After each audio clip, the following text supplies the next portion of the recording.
sisi kama wa Kenya, especially watu wa Central Kenya, we owe an apology. Na mimi si wa Central Kenya.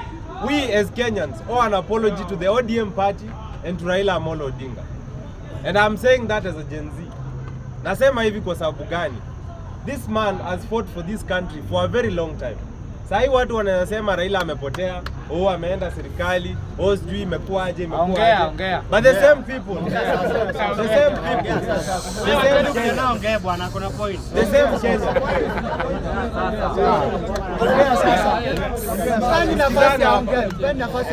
Kenya. Sisi hatunaga wivu na chuki na Raila.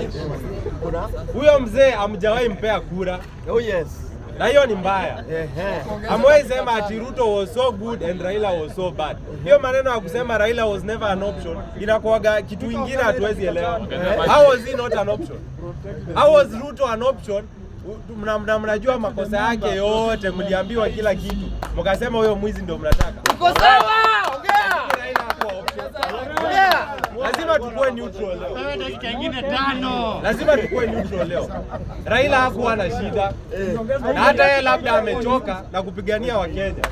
Kwani ni miaka ngapi? Kuanzia na huko 82 na huko 79. Na mimi simtetei.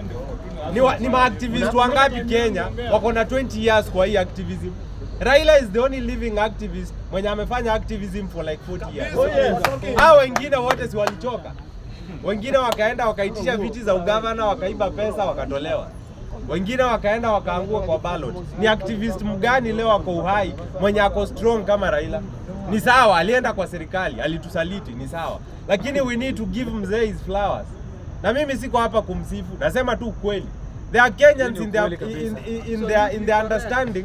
Lazima tu ikuwe kuna ukabila tu mahali imekwama mahali. Mtu anasema Raila is not an option hata kabla afikirie. Iko tu imewekwa kutoka kwa kuzaliwa. And it is so bad that you can discriminate one entire tribe based on one guy. Mwenye hata makosa yake ukiulizwa uwezi onyesha. Leo hii kuna watu before hii handshake ya 2023, 2024. Kuna watu ukiwauliza shida ya Raila iko wapi hawezi kuonyesha.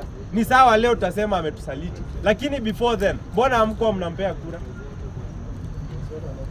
Hata kwa scandals akona ngapi?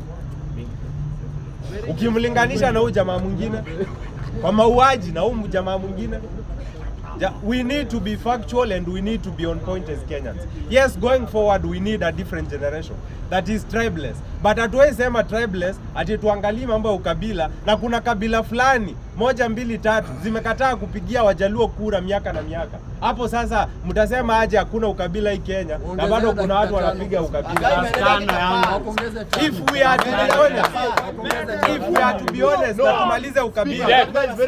If we are to be honest na tumalize ukabila, hata nyinyi muache kupiga kura na ukabila. Tuanze hapo.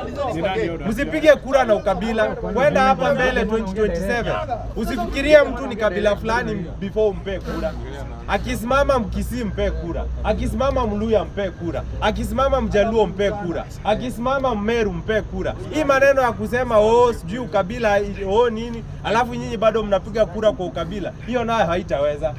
Alafu saa hii mnakasirikia Raila sababu ameshikana na Ruto. Ni sawa, that deserves hate and deserves criticism. Lakini before then, mlikuwa mnachukia huyu Raila kwa nini? Na mimi simtetei, nasema tu we need to be very honest as Kenyans and consider these things vizuri sana. Tukienda hapo mbele, mmalize hata ukabila kabisa.